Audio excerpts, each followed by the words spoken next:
Halo semua, selamat datang di Fortune Star 222 sama gue Lucky, siap bacain energi hari ini.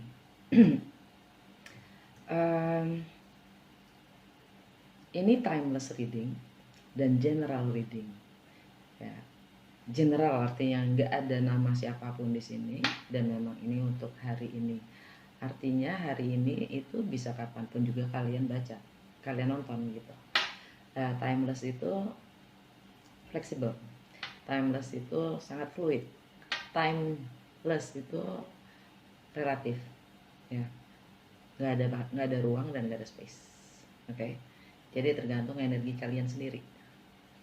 Dan kalau memang tidak resonates, ya nggak usah dipaksain juga untuk resonates, gitu. Oke. Apapun yang gue baca di sini adalah kalau memang berguna, gue ikut senang. Kalau nggak, di skip aja, gitu. Nggak usah diambil hati, ya. Karena gue ngomongnya juga belak-belakan, gue nggak bisa untuk jaim dan menjadi yang manis-manis, gue juga nggak bisa. Kalau gue bertele-tele itu memang ya emang begitulah gue ya. Ya di skip aja gitu loh, nggak ada yang maksain lo juga untuk nonton.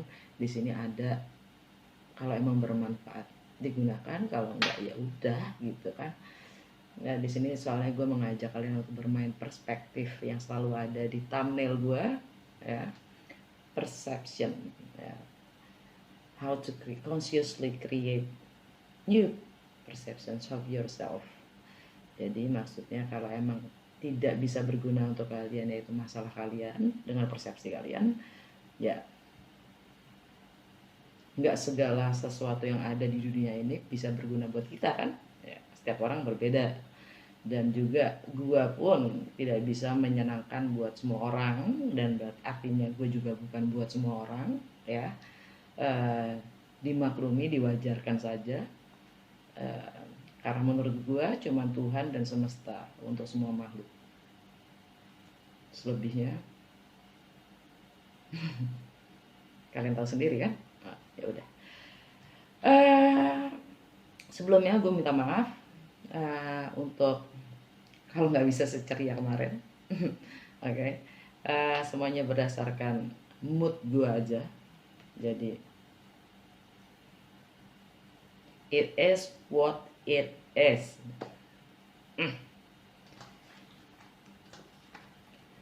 Langsung aja ya, oracle card seperti kalian lihat udah ada di sini. Dan gue langsung main 4 di sini. Dari Literary Witches oracle card sama Mystical Shaman. Dapat 4. The Moon dari Mystical Shaman, Qualdron,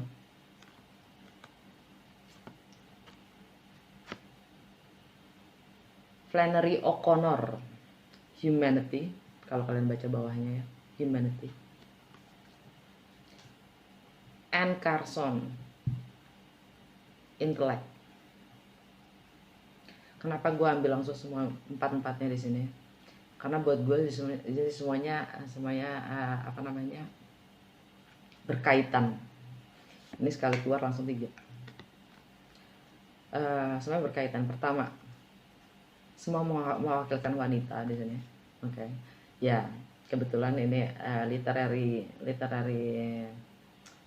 witches, ini juga tentang feminis ya. Tapi by the way, the moon itu kalau ditarot mewakilkan Pisces. Kalau di astrologi mewakilkan Cancer. Okay. Yang artinya sama-sama emosional. Like water signs, it's all about emotion. Okay. Dan seperti kemarin gue juga bilang, kalau full moon ya 28 hari kan siklus dari bulan itu sendiri ya. Dan dia itu seimbang antara gelap dan terang, dan antara menuju gelap dan menuju terang. Itu seimbang siklusnya, ya kan. Dan kita diingatkan di sini kalau ada gelap dan ada terang. Dan kalau kalian, gue pernah baca di mana gitu ya, gue lupa, bahkan tentang bulan itu sendiri ya, dalam bahasa apa gitu ya, itu juga mengartikan wanita. Dan begitu juga kenapa kita wanita juga dapat, kita dipanggil, kenapa kita haid itu dikatanya kita datang bulan ya. Dan karena siklusnya juga 28 hari. Oke, periode ya. Nah, dan itu pun sangat, dan kenapa juga bumi itu dipanggil ibu ya, di bahasa kita, atau bahkan di di dunia juga dibilangnya Mother Earth ya. Bukan masalah feminis atau enggak ya. Gue sebenarnya juga nggak begitu into feminis, gue nggak terlalu ya, karena gue menghargai ke apa namanya, kesetaraan gender ya, karena setiap manusia itu punya dua sisi. Jadi buat gue secara personal tidak ada yang harus lebih dan tidak ada yang harus lebih rendah ya. Kita semua harus saling menghargai dan titik. Gitu aja. Jadi, dan kebetulan di sini ya, the moon itu mengingatkan untuk perasaan kita, emosi kita ya. Dan kita baru saja melewati full moon in Pisces, yang efeknya adalah 2 minggu ya. Dan itu 2 minggu itu pas kan, jadi 28 hari, kurang lebih 2 minggu. Dan 2 minggunya lagi adalah untuk fase ke new moon. Oke. Jadi ini yang dipertanyakan oleh si Syaman setelah gue baca, jadi nggak perlu kita baca bareng ya. Setelah gue udah baca, ini artinya adalah refleksi, pertanyaan reflektif untuk kita renungkan adalah, apakah kita sudah seimbang antara emosi dan bagaimana kita mengutarakan apa yang kita, maksudnya fokus kita di outer dan inner itu sudah seimbang gitu loh. Jadi apa yang kita wujudkan di luar dan di dalam kita sudah seimbang atau belum gitu. Oke. Ini dari the moon ya, tentang apa kita cuma berdasarkan appearance itu apa yang terlihat saja yang kita selalu fokusin, kita tidak ngelihat ke dalam gitu. Dan under the deck-nya dapat apa? Many path. Ini di bawah ininya, jadi alam bawah sadar kita adalah many path.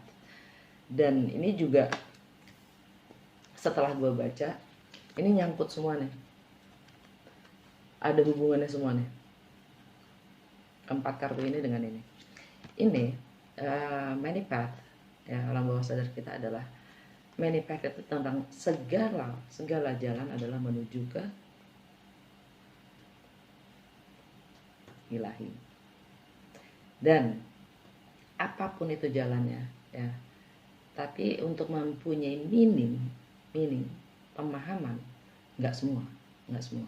Jadi di sini, di kartu ini ya, artinya dia ada cerita tentang traveler, tentang seorang tentang yang suka jalan-jalan gitu, ketemu dua tukang batu yang melakukan hal yang sama, tapi mereka 2 orang yang berbeda gitu. Dia nemuin 2 tukang batu di saat yang berbeda dan kondisi yang berbeda, dan mereka melakukan yang berbeda. Dia tanya, si travelernya nanya satunya, kamu lagi ngapain? Gue lagi ngotak-ngotakin batu ini gitu. Oh oke. Terus dia ketemu lagi satu lagi tukang batu, dia nanya, kamu lagi ngapain? Aku lagi bikin temple. Oh, intinya yang satu itu punya pekerjaan, yang satu nggak hanya pekerjaan, tapi dia juga menemukan callingnya, panggilannya ya.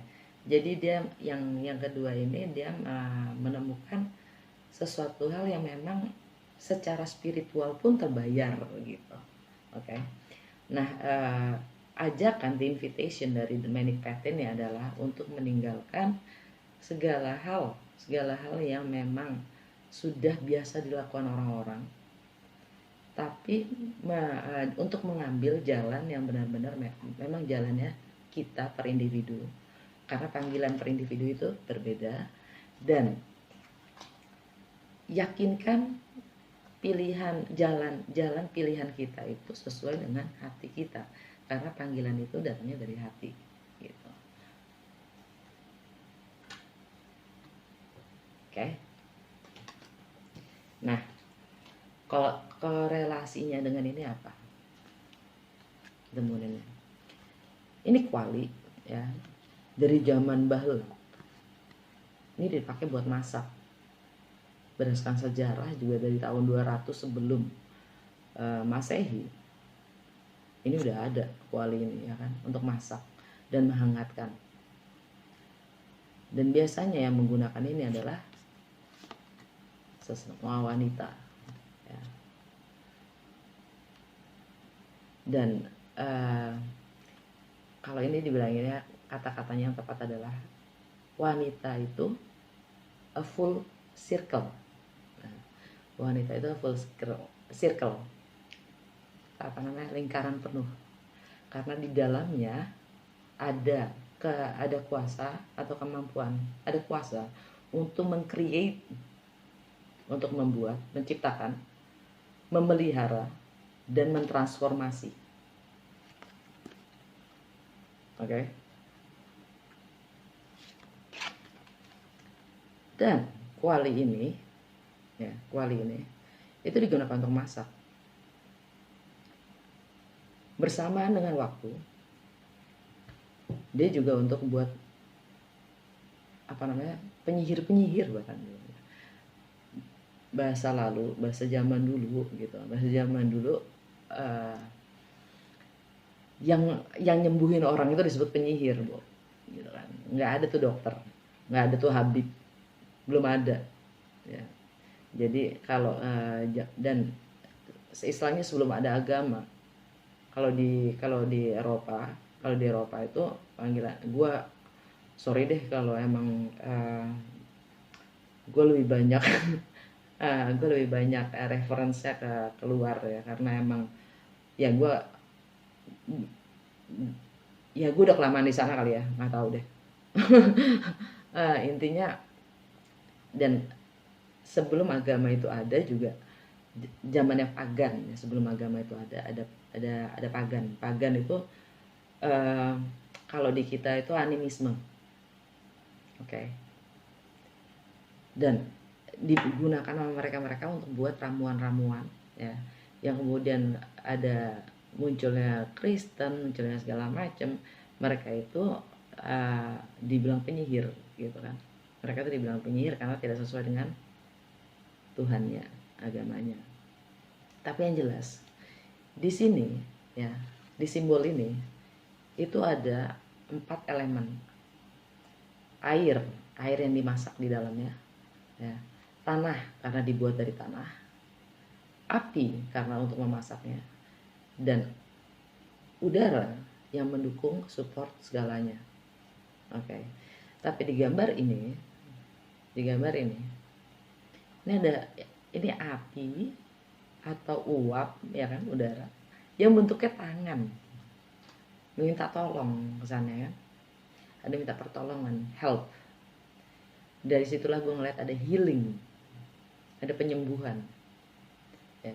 Tapi juga ada yang kalau terus dengan segala macam legendanya, ada yang bisa dibuat ramuan, dibikin buat nggak hanya ramuan-ramuan yang menyehatkan, juga racun. Oke. Nah, di sini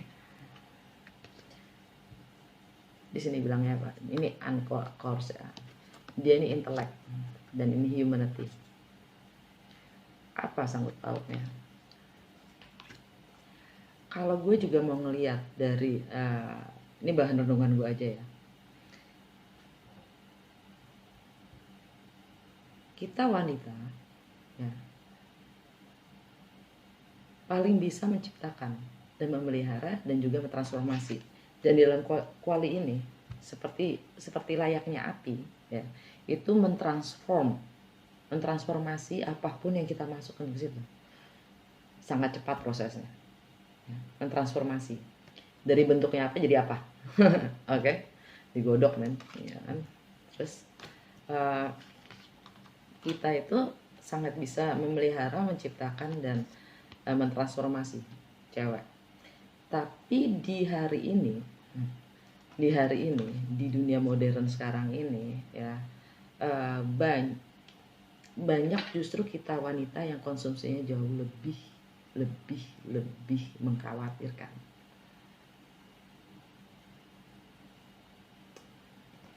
Dan seperti halnya Manipath, karena kalau gue ngomong konsumsi adalah bagaimana kita ngebalance dengan hasil bumi dan apa yang kita konsumsi. Ya, di sini ada intelek dan humanity. Segala sesuatu yang ada di bumi ini adalah cukup, bahkan melimpah buat semuanya kalau balance, gitu loh. Nah, seberapa besar kita berkonsumsi? Mampukah kita menciptakan dan memeliharanya? Gitu. Jangan kita sendiri yang malah menghancurkannya. Gitu. Kita menciptakan dan kita juga yang menghancurkannya. Okay. Karena ada intelek dan humanity di sini. Okay. Dan udah saatnya kita bertanya lagi pada diri kita masing-masing, ya. Bukan lagi untuk untungnya buat gue apa sih, gitu. Untungnya buat kita apa sih? Bukan hanya buat gue, tapi buat kita. Humanity, community, ya.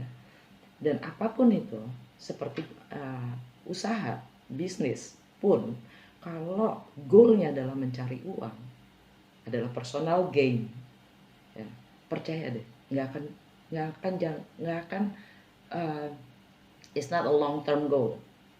Itu nggak akan lama, gitu.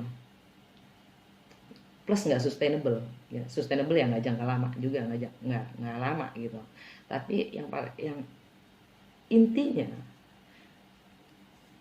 dengan the Manipath ini, intinya adalah apapun yang kita lakukan, yang terpenting adalah apa yang kita berikan kembali kepada komunitas.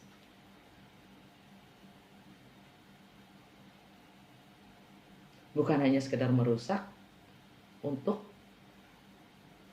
hal-hal yang apa ya namanya ya, mundane, hedonis, whatever, ya. Tapi juga memberi kembali. Hedonis juga nggak masalah sih, gitu loh. Nggak ada yang salah dengan hedonis. Maksudnya, tetapi memberi kembali kepada entah itu resourcesnya, entah itu hasil buminya, entah itu pekerjanya, entah itu komunitasnya, bahkan alamnya sendiri. Gitu. Jadi ada sustainability namanya. Ya, ada daur ulang. Ada siklus itu berjalan terus. Dan itu harus ada balance antara produksi dan konsumsi.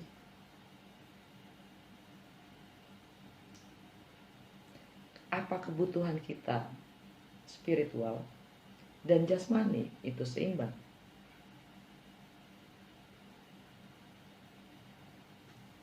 Gua ngeliatnya gitu ya. Dan dari Goddess Guidance dapatnya knowledge, seek knowledge, cari pengetahuan. Kita bisa menciptakan apapun dari segala pun yang ada di sini. Uang itu hanya sekedar alat. Yang paling berharga itu adalah resourcesnya, alamnya. Karena dari alam-alam itulah menjadi uang. Jadi bagaimana mentransformasi itu? Kita butuh knowledge. Dan bagaimana memeliharanya yang jelasnya. Kita bisa memproduksi sampai istilahnya, kalau kemarin gue bikin status, kebayang nggak sih gitu? Kebayang nggak sih Cina itu menghasilkan segala macam hal, ya, segala macam hal. Itu bahannya dari mana aja datangnya, resourcesnya datang dari mana aja, lakukan penjajahan dari mana aja. Dan terus juga bayangin, begitu kencangnya promosi platform shopping di dunia ini, dan terus yang makin naik siapa?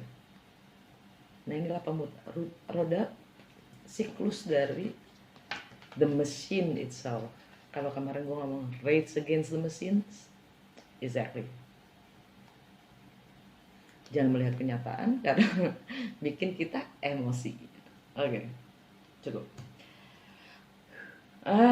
Dan pas lagi, gila. Ini dari mystical wisdom ya. Seek knowledge tadi dari mystical wisdom. Dari goddess guidance kita dapatnya apa? Ostara, fertility. Jadi kalau di tarot kan ini ya, apa? The Empress, divine feminine. Fertility.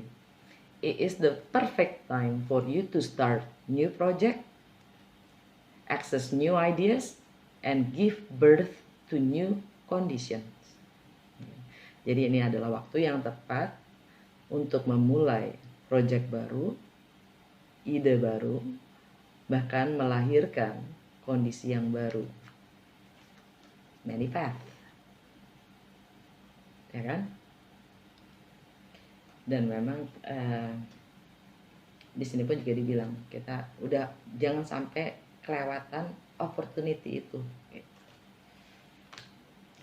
Dan dari Universe Tarot bilang, when I lean on certainty and faith, I change my mind about the world I see.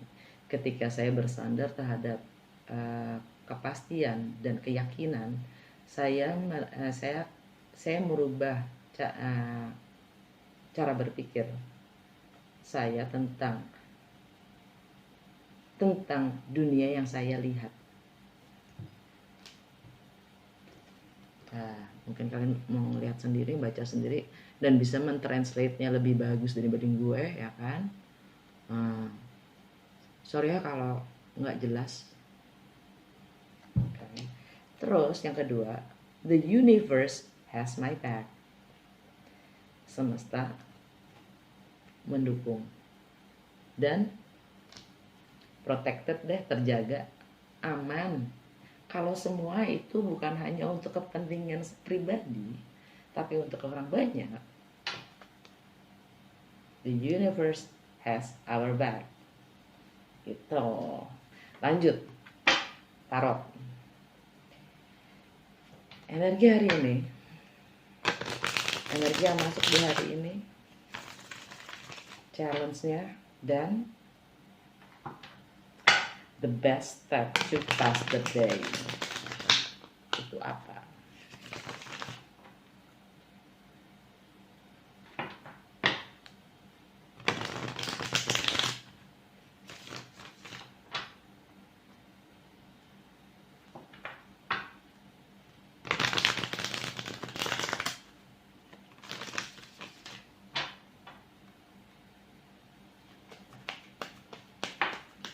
Oh ya, Venus sudah masuk ke Leo ya.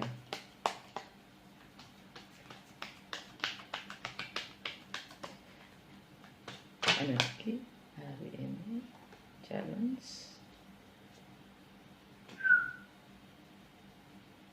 Chariot. Oke.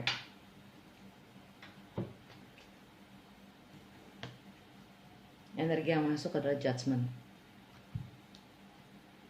Energinya Scorpio, transformasi, kesempatan kedua untuk membuat situasi atau kondisi, membenarkan, memperbaiki situasi atau kondisi atau keadaan. Oke. Energinya Scorpio, Virgo, Pisces.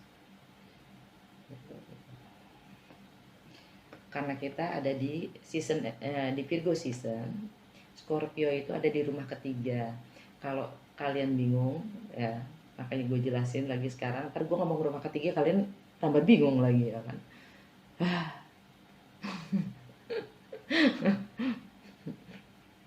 Enaknya diomongin apa enggak? Kalau nggak gue omongin susah nih ngertinya gitu kan.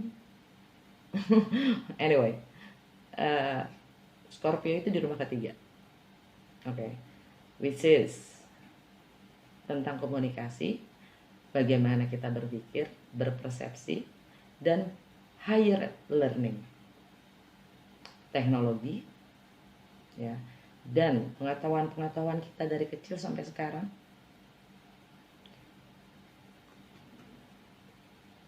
Masih sesuai nggak sama kita sekarang? Ya, judgment, second chance untuk memperbaiki apapun yang sudah mungkin kita sudah salah menilai suatu keadaan, seseorang bahkan. Challenge-nya adalah Four of Coins kebalik.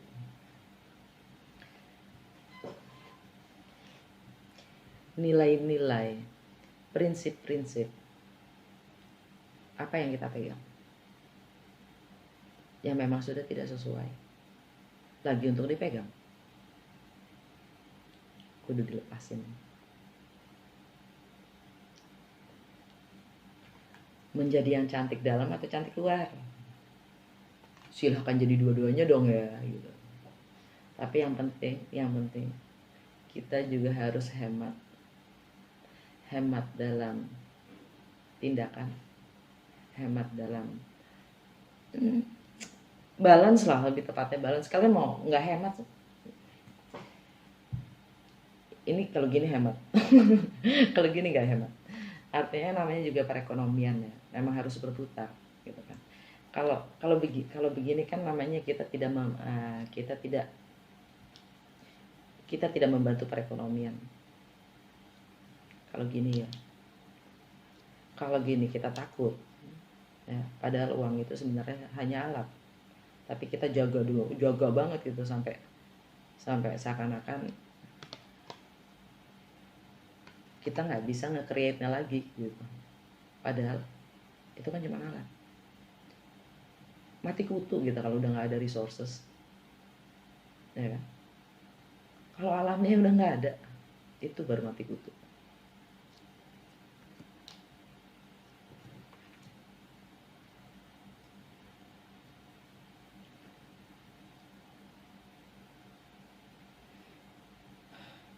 Langkah terbaik yang harus kita ambil hari ini adalah kecewa, sakit hati. It is what it is. Kalau memang hal menyakitkan itu, kita nggak bisa menghindari sakit. Kalau emang harus sakit ya terima aja. COVID, sakit hati yang gue ngomongnya bukan sakit. Ya gue nggak ngarep sampai ada yang harus di surgery ya, apa operasi ya.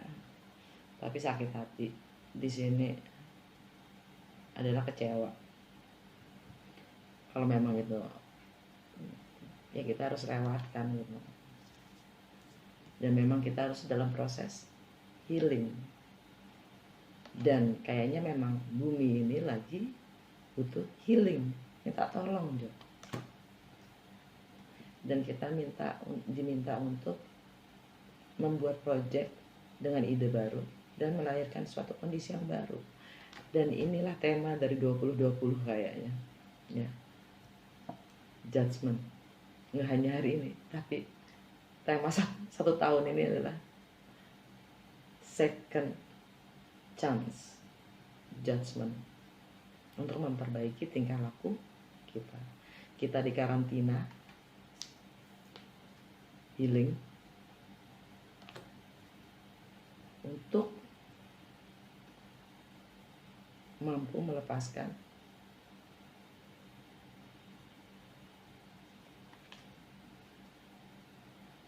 cara berpikir kita yang lama.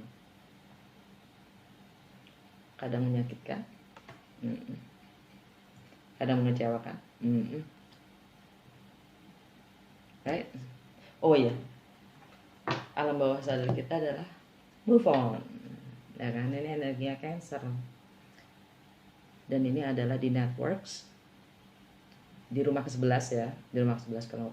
Kenapa gue ngomong networks? Karena rumah ke-11 itu untuk networks, friendships, hopes, ya, harapan-harapan, teknologi, kesadaran bersosialisasi, social justice, keadilan sosial juga di sini. Oke. Move forward. Di bawahnya ada The Empress. The Empress itu energinya Taurus atau nggak Libra. Kalau Libra itu ada di posisi di rumah kedua, yaitu tentang money dan income, values, prioritas, juga material possessions. Kalau Taurus itu ada di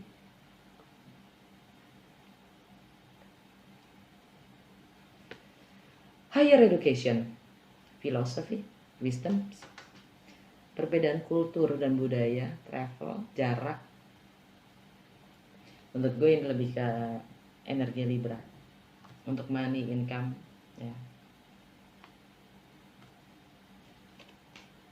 Oke, udah segitu aja dulu untuk hari ini. Kayaknya udah lama.